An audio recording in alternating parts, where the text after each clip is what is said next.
La estrategia del día es traída para ti por bloomberglinea.com. Hola a todos, muchas gracias por estar aquí y gracias a mi equipo por tremendas porras y porque también nunca se habla del behind the scenes, de quienes están ahí ayudándote a producirlo todos los días, a comercializarlo también, a atender a todas esas marcas que se quieren anunciar. Y creo que hoy es un muy buen momento aquí en Advertising Week para grabar este primer episodio en vivo. Lo vamos a hacer de la estrategia del día. Muy buenos días, muy buenas tardes y muy buenas noches, porque sé que esto está en streaming, entonces no sé desde dónde nos están viendo, pero bueno, aquí estamos. Y tengo conmigo a Diego Barrazas, a otro podcastero, creador, fundador de Dementes Podcast. Yo quise platicar contigo, Diego, porque creo que es importante poner sobre la mesa lo que hay detrás de crear un podcast. Y estamos dos caras diferentes en esta industria. Yo, por un lado, tengo un podcast, pero que está respaldado por un medio de comunicación ya bastante conocido, con una marca de renombre, y muchas cosas que para alguien que empieza desde cero, pues pudiera ser un poco más fácil el camino. Pero para quienes quieren hacer de esto un buen negocio, más allá de la pasión, de lo que significa comunicar a través de un micrófono, de una historia, pues hay también todo un mundo detrás, unos retos enormes. Entonces, a mí me gustaría, Diego, preguntarte, porque además tú empezaste en 2016, cuando era una época donde los podcasts, quizá en el país, acá en México, no eran tan conocidos todavía. Hoy abundan, hay un mar. Entonces, ¿cómo destacas entre una ola de creación de contenido diario que compite por ese play, por la atención de la gente que va en el coche y que en lugar de la radio hoy elige poner su teléfono, y si no es ese podcast porque en los primeros 3 segundos, como en otras plataformas digitales, si no captas la atención ya los perdiste? Entonces, cuéntame un poco cómo has visto evolucionar el ecosistema de 2016 que tú empezaste a la fecha. ¿Cómo ha cambiado eso? Muchas gracias por el espacio. Gracias a todos por su paciencia. De entrada les aviso que tengo déficit de atención y hablo bien rápido. Entonces, si algo no me entienden, como que gritan de que hay otra vez y lo vuelvo a decir. Y si no entienden la pregunta, te voy a decir otra vez, ¿no? A ver, de entrada, ¿cómo ha cambiado desde el 2016? En el 2016, Spotify todavía no tenía la función de poder poner podcast, o sea, reproducir un podcast en tu aplicación. Al menos en México, eso empezó en el 2018. Entonces, mucha de la gente que escuchaba podcast era gente que era fiel al formato, por decirlo de alguna forma. Gente que, así como los true, ¿no? La gente que escuchaba podcast en inglés o en otros idiomas y tenía que bajar una aplicación o en iTunes. En iTunes puedes escuchar podcast. Yo escuchaba un montón de podcasts en Estados Unidos, me encantaba y decía, ojalá algún día haya algo así en México. Me puse a buscar, me puse a investigar, no encontré nada. Tampoco era fácil de encontrar, pero había, creo que en ese entonces, bueno, en 2018 se ponía el de Marta de Baile de radio, la retransmisión, pero pues se sentía como radio, no como esta experiencia que… O sea, ¿quién de aquí escuchaba podcast desde el 2016 o antes? Entonces, ustedes entienden a qué me refiero con esta experiencia más íntima que no es radio. Y había otro en Colombia de unos buenos amigos que se llamaba Emprendete. Es lo que yo encontré y lo que conocía. Bueno, Yolayo Rubio, que es como también gran pionero en eso. Pero de ahí en más no había mucho y no en el formato que a mí me interesaba, que era conversación larga, 2 horas y que me contaran detalles y a profundidad. No existía eso y era difícil hacer que la gente escuchara porque no entendían. Les preguntabas a cada 20 personas, les decías qué es podcast o a escuchar un podcast. De esos 20, a lo mejor 2 personas habían escuchado el término y de esos 2, 1 escuchaba o había escuchado alguna vez, pues yo puse 1 y de 40 a lo mejor 1 sí escuchaba constantemente podcast, no era común. Entonces era un tema entre evangelizar, convencer y los que te decían, bueno, sí lo quiero escuchar, ¿cómo le hago?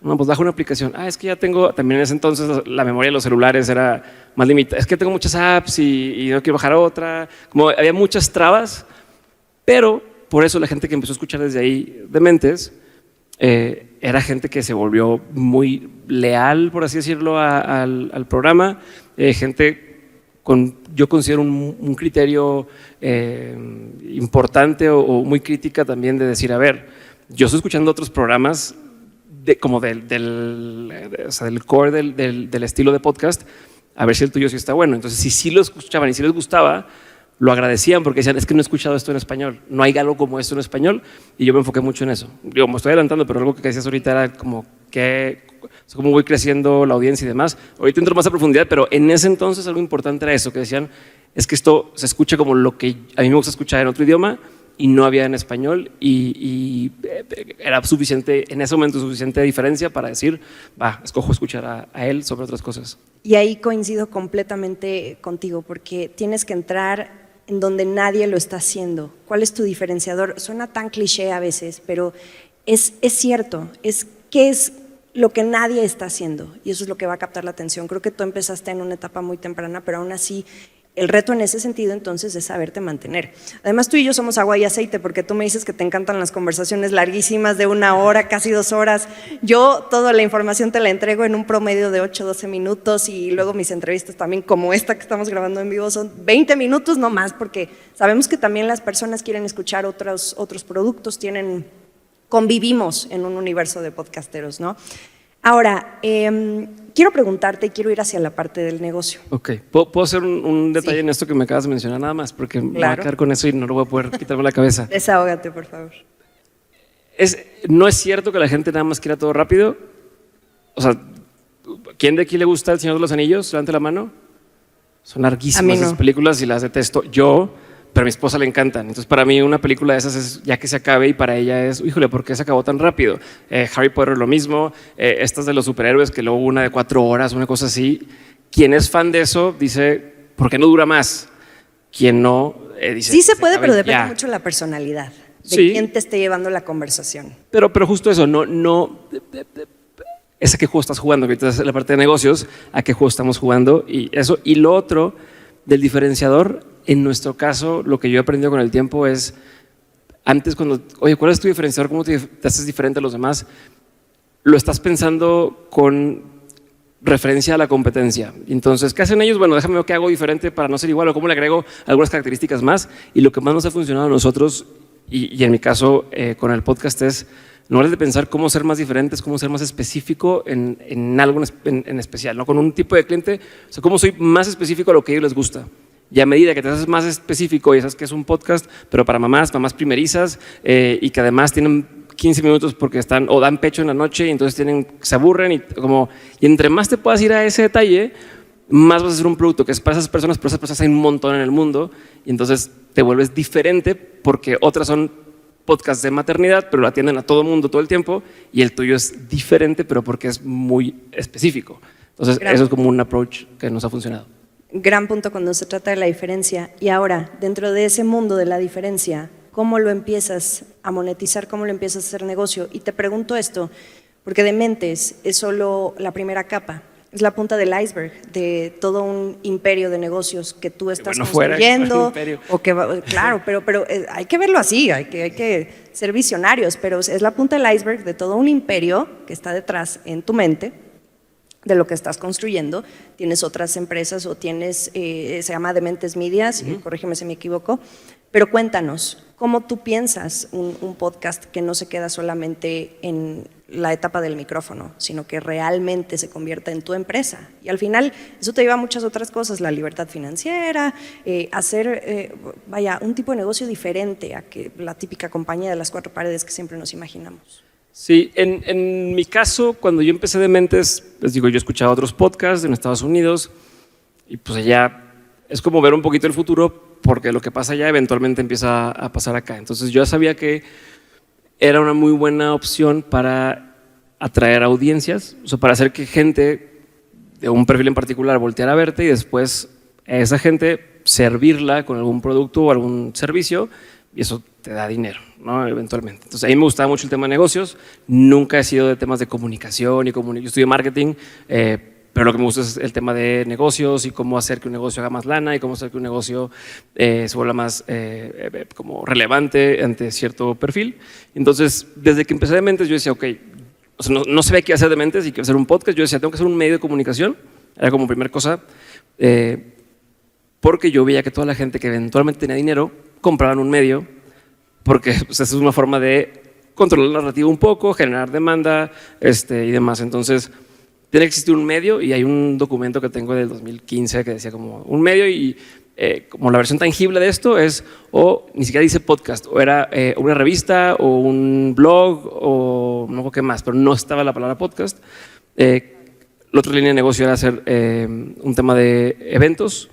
Yo había vivido un par de eventos, me gustaban un montón los que yo había visto, dije quiero poder hacer eso, y si el podcast lo hago, bueno, si este medio lo hago bien, de ese medio puedo llevar gente a invitarla a este otro rollo. Un tema de si hay universidad, entre comillas, porque sabía que quería un tema de educación, siempre me apasionaba la educación, pero en la educación normal o formal, los maestros en México son muy mal pagados, entonces ya no puedo tener el estilo de vida que yo quiero tener haciendo eso. Y lo último, un tema que me ayudara, venía como una especie de aceleradora de empresas. Hoy todo eso se ha convertido, o sea, se ha hecho realidad, pero de formas que no era la original, ¿no? Por ejemplo, pues es un podcast, lo que empecé de todas las posibles formas de medio, podcast era la más accesible, la más fácil, la que más escuchaba yo y más consumía. Resulta que tiene muchas bondades porque la gente no escucha podcast sin querer. La gente, para escuchar un podcast, tiene que agarrar su celular, decir, ok, yo tengo ganas de escuchar tal cosa, entonces entrar a la aplicación, donde lo escuchen, Spotify, Pocket Cast, lo que sea, entrar a de quién quiero o cuál quiero escuchar y escuchar un episodio. Y luego le pican play y se pueden hacer una actividad, ¿no? Por lo general o están en el tráfico o están limpiando la casa o están haciendo ejercicio. Entonces es una decisión muy, muy, muy consciente que no fue casualidad, y entonces para mí eso fue después una cosa de la cual nos apalancamos a la hora de la venta, de poder explicarle a la gente la forma en que se consume podcast y que si bien a lo mejor no son los millonadas en ese entonces, la gente que estaba ahí era porque eligió de entre todas las posibilidades escuchar eso que va a escuchar. La venta, eso. Bueno, me quiero detener, porque ahí nos podemos ir como hilo de media. O sea, aquí es el mundo al revés. O sea, tienes que empezar por amarrar a esa audiencia que te va a seguir para que entonces lleguen los clientes, lleguen las marcas, empiecen a pedir. ¿Cómo ha sido tu proceso? En mi caso, o sea, no creo que tengas que a fuerza tener una audiencia al principio para tener una venta, lo puedes hacer a la par. Sí entiendes el medio como este escaparate, esta forma de hacer que la gente sepa que existes, ¿no? Tengo un muy buen amigo, tiene una empresa donde hace temas de e-commerce, y entonces desde el día 1 empezó a vender. Primer episodio lo compartió con sus redes y decía vamos a hacer una sesión en vivo cada 15 días para preguntas y respuestas, y de ahí salían clientes para su agencia así desde el día 1. No en publicidad sí requiere un tema de audiencias, pero para vender lo que sabes hacer, lo puedes hacer. En mi caso, los primeros 2 años de Dementes, año y medio, fue no vamos a meter ningún anunciante porque queremos encontrar como nuestra voz o qué es lo que realmente represento. Yo no venía de esta industria, entonces era un poco entender, o sea, si se fijan cómo hablo, según yo ya poder aprender a hablar mejor y menos atropellado, con el podcast van 8 años y sigo hablando igual de mal, pero... Oye, ¿no son exigentes contigo en los comentarios? ¿No te dan hasta clases de dicción? Qué padre que lo preguntas porque en un mismo episodio, quien sea el entrevistado, pero un mismo episodio tienes a personas que dicen, wow, por fin una entrevista con otros temas al invitado, o este cuate me relacionó mucho con él porque no es como los típicos periodistas que hablan de cierta forma, este güey habla como hablo yo. Como hay gente que dice, me identifico con este vato y preguntó Eso lo sentí personal. Preguntó lo que yo quería. No, tú no hablas como locutora. Como periodista. Como locutora, no hablas como locutora. Pero dicen, me identifico con este vato y preguntó lo que yo quería preguntar. ¿No? La mejor entrevista que le han hecho a esta persona, y en el mismo episodio un comentario de alguien que dice esta persona es una estúpida, que no sabe qué está preguntando, cómo es posible que hable así, que no se le entienda nada, que tal. Los dos tienen razón. ¿En cuál me enfoco yo? Pues yo en el que me permita hacer más de lo que ya hago y no tener que tratar de corregir y cambiar para darle gusto a alguien que al final ni siquiera es para ellos. O sea, no lo hago para esa persona, entonces no va por ahí. Pero sí, o sea, sí me han dicho muchas veces, pero los dos lados. Entonces no le das gusto a nadie. Y regresando a lo de el proceso de la lana, nosotros son 2 años de no meter anunciantes, decirle que no a la gente. No teníamos las descargas del mundo. Yo creo que llegábamos a, en ese entonces, 2,000 descargas por episodio, 3,000 por episodio, o sea, no sé, 10,000 descargas al mes. Pero ya había tracción. La gente que lo escuchaba era gente que estaba en la orilla de la innovación, gente que está siempre viendo qué más. Entonces, el perfil de la audiencia era una audiencia atractiva para las marcas. Y cerramos un deal a finales del segundo año, que fue un deal de 1 año completo con una marca importante bancaria y fue $1 millón por todo el año. Suena, o sea, es mucho para un podcast sin extra, pero también a ver si lo divides entre 12 y quieres tener un equipo, empieza poco a poco a decir, no es tanto, ¿no? Yo no vivía del podcast en ese entonces, trabajaba en un corporativo y hacía fotografías de boda, y eso en Monterrey, donde yo soy, si me dijeran cuánto se cobran las bodas en foto. Entonces, de eso vivía yo en ese entonces. No tenía hijos, no estaba casado todavía.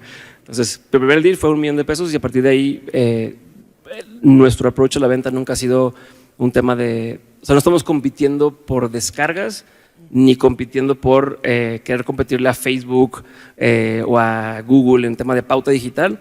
Entonces competimos o servimos a marcas que lo que quieren, cuando hablamos de publicidad, que lo que quieren es un tema de credibilidad o un tema de un perfil en particular de gente. Entonces ahí entramos perfecto. Ese es tu principal KPI, dirías tú. O sea, ¿cuál es el principal KPI por el que tú te mueves, si no es todo lo anterior? Ahí podemos entrar a varias cosas porque depende del sabor de la pedrada. Te voy a explicar. Nuestro proceso de ventas, para que si alguien tiene un podcast o algo así, nunca mandamos un media kit, nunca es de como, oye, pues una propuesta para unas historias y un reel o una mención. Siempre, cuando salga la marca, es entender o sea, por qué me estás pidiendo esto. O sea, de dónde viene esa petición o qué estás haciendo, ¿no? Tratamos de trabajar directo con la marca y no con un intermediario que a veces son estas agencias. Y al explicarte la marca el por qué te pidió eso, entiendes a veces que ni siquiera lo que necesitas es eso, necesita otra cosa. Y en esa conversación es donde ya ahora sí, ya de acuerdo a lo que me dijeron ellos, ya yo les presento, de eso que tú dices, mi newsletter te puede funcionar muy bien, o ni siquiera te funciona que salgas en Dementes, te funciona que yo hoste o que yo entreviste a tus líderes de la empresa para tu propia cosa. Entonces, no hay una cosa específica que medimos para el cliente. Todo depende de lo que el cliente necesita. Sería como si el doctor al que tú vas ya tiene así tu lista de, te voy a dar Tylenol, tengo Tylenol, Tempra y Dolac. Y entonces tú llegas y te dice, sin que antes supes qué te pasa, te dice, tiene Tylenol, aquí está, pero no sabes qué tengo. Sí, pero siempre doy lo mismo. Nosotros no tenemos esa receta de cocina hecha y por eso se nos permite poder cobrar mucho más, porque el cliente al final dice, es que estás haciendo exactamente lo que necesito yo. O sea, como eso es lo que necesito, me estás ayudando un montón y terminan pagando mejor. Y esta es una duda genuina que viene directamente de una periodista que tiene que lidiar con esa muralla china muy bien marcada con las marcas, ¿no? ¿En qué momento, cómo le haces tú para cuidar tu propio contenido y lo que ha hecho a Dementes llegar a donde está, ¿no? Con la audiencia que tiene, y terminar ser 100% servicial para esos clientes que tú estás teniendo? O sea, ¿cómo lidias con esa dinámica de contenido-servicio? Sí, es que no tiene que ser... No, o sea, ¿te refieres al cliente como marca que desearía anunciar? Como marca. Que ni siquiera como esa receta que dices de cocina que no está escrita porque cada una es personalizada. Y no es un tema de lidiar, porque al final, o sea, lo que nos ayuda es tener una línea editorial clara. O sea, sabemos a quién le estamos hablando, qué transformación buscamos en las personas, sabemos para quién no es. Incluso también eso nos ayuda a decidir qué invitados sí van y qué invitados no van, o qué tipo de preguntas sí voy a hacer y qué tipo de preguntas no aplican, porque quien lo está escuchando ¿Te dejas que te sugieran? Le es irrelevante. Que me sugieran quién, perdón. Preguntas, las marcas. Todo el mundo puede sugerir lo que quiera, pero al final se va a decidir lo que le viene bien a la audiencia. Los episodios de Dementes no son pagados. Hay un formato que hicimos que son conversaciones pagadas, saberlo. O sea, anunciadas, pero nadie el de Dementes, paga por aparecer en Dementes. No hay forma de que puedas aparecer en un episodio de los normales de Dementes pagando, ni nosotros pagándole a la persona, porque se contamina un poco la esencia de... pero si hay un formato, es un spin-off que se llama Dementes Casos de Éxito, donde sí puedes estar pagando, pues tienes que acoplarte a nuestra línea editorial, y la línea editorial no es ven a hacer un comercial, sino ven a explicar un caso de éxito específico, ¿no? ¿Cómo le robamos el 30% del mercado a la marca? ¿Cómo entramos a tal mercado que no conocíamos? Eso es interesante para mi audiencia, independientemente de qué marca lo presente. La marca explica, usando ejemplos, su marca, pero todos ganamos en ese sentido. Pero otra vez eso, o sea, y eso es lo que iba, no me tengo que pelear con la marca porque no es, yo quiero hacer tal cosa y a fuerza lo tengo que meter, no hace o no hace sentido. O sea, es nada más eso. Y entonces, ¿qué pasa cuando la marca dice, es que es obvio que tenemos que estar ahí porque hace todo el sentido del mundo, porque va a la audiencia que vamos? Ya no es una pelea, ya nada más es un cómo hacemos que pase. O sea, la venta se hace antes de decir el precio. O sea, antes de decir el precio, la gente ya sabe, sí es lo que quiero, y ya el precio es transaccional, es decir, ok, sí quiero eso, pero no me alcanza ahorita, o te lo puedo hacer en diferentes pagos, o acepto tarjeta de crédito, pero eso es como una conversación extra. La primera parte en la que me enfoco es en poder decir lo que el cliente necesita y lo que mi audiencia necesita, hace sentido, o sea, encaja naturalmente, y si sí, lo que necesiten en particular ellos, yo lo puedo hacer y soy la persona para hacerlo, o en mi equipo, y si sí, ya la venta dicen, sí, es lo que quiero, perfecto, ahora sí hablemos de números. A veces no se cierra, porque no hay presupuesto en ese momento, porque los ciclos de la empresa ya es septiembre y ya me cae el presupuesto del año, o al revés, ahorita hay presupuesto porque tengo que tornarlo todo antes de que acabe, y vamos a entender el tema de los ciclos de eso, pero en general es entender, es resolver un problema para todos. como se resume eso, a qué problema resuelvo y qué necesidades tiene el cliente. Y en todo este camino, ¿qué es a lo más difícil a lo que te has enfrentado o te sigues enfrentando en términos de sacar adelante el negocio? Tener familia. Tengo 3 hijos pequeños y estoy casado, y entonces eso es lo más complicado, el mantener, o sea, que soy un papá presente y quiero estar como un tema de salud mental. Aparte personal. Y aparte personal. Entonces, pues te tienden a querer jalar a, oye, tenemos una entrega de premios, ven, o tenemos un no sé qué, o te pagamos por ir a una conferencia, entonces hay veces que tienes que decir que no a algunas cosas por lo que realmente quiero y por lo que realmente veo hacia adelante. Entonces, es un reto el encontrar el balance.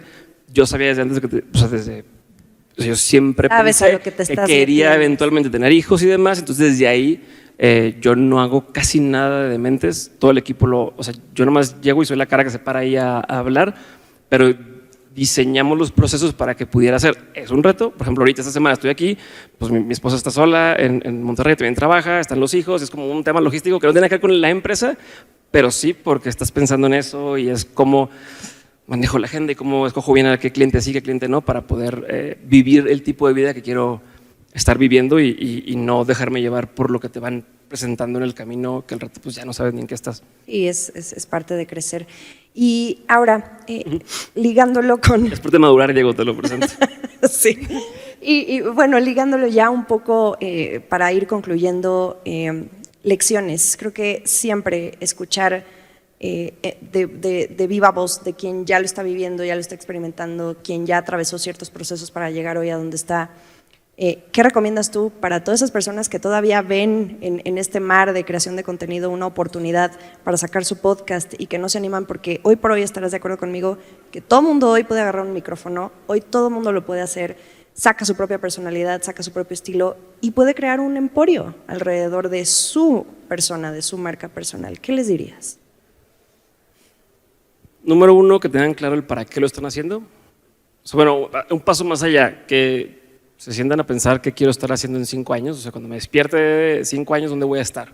Voy a trabajar en una empresa, voy a estar casado o no, voy a estar viviendo en las montañas o en la ciudad o en la playa. Y entonces entender dónde me veo, o sea, qué quiero. Pues dicen que cuando tienes claro el qué, los cómo van apareciendo, porque pues estás como con la mente en quiero eso, y entonces se presenta alguien que te hace una oportunidad y ya la ves porque antes se te iba de largo, no lo tienes claro. Entonces primero tener claro qué quieres o lo más claro posible para que se te vayan dando cuenta, vayas viendo las oportunidades cuando van pasando. Lo segundo es tener claro cuando vas a empezar un medio, si eso es lo que estamos hablando, un podcast, un canal de YouTube, que yo diría ahorita, el YouTube sigue siendo una muy buena opción, métanse ahí. YouTube, un blog, un newsletter, lo que quieras, es tener claro el para qué lo quiero hacer.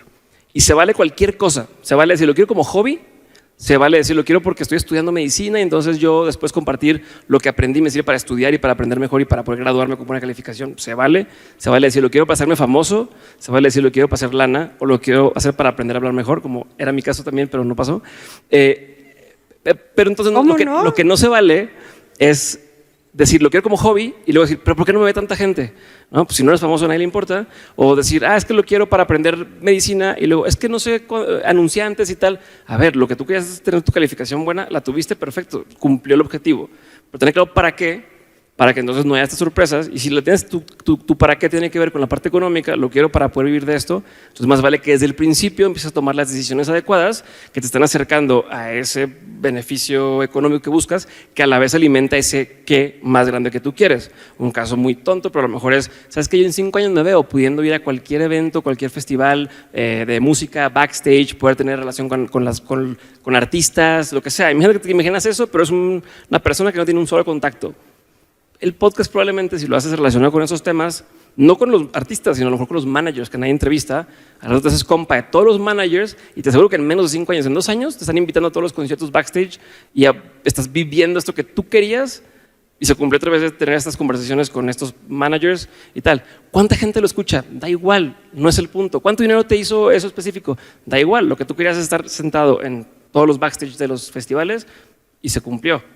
Entonces es un poco eso, tener eso claro y siempre estar, es como la tercera cosa sería siempre regresar a la esencia, o sea, el por qué, a estas 2 cosas que dije ahorita, estoy cumpliendo lo que dije que quería hacer y si no, ¿qué tengo que cambiar?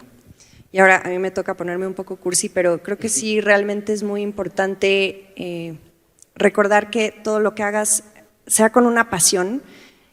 Y yo, porque de verdad lo vivo todos los días, he visto el crecimiento que ha tenido, ahora me toca hablar un poquito de la estrategia del día.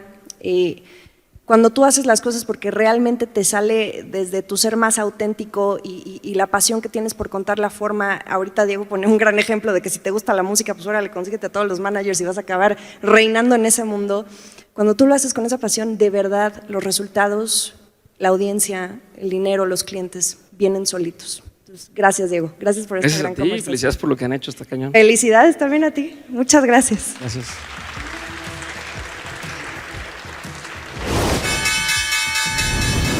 Esta fue la estrategia del día, escrito y narrado por Jimena Tolama, producido por Arturo Luna y Daniel Hernández. Que tengas un día muy productivo.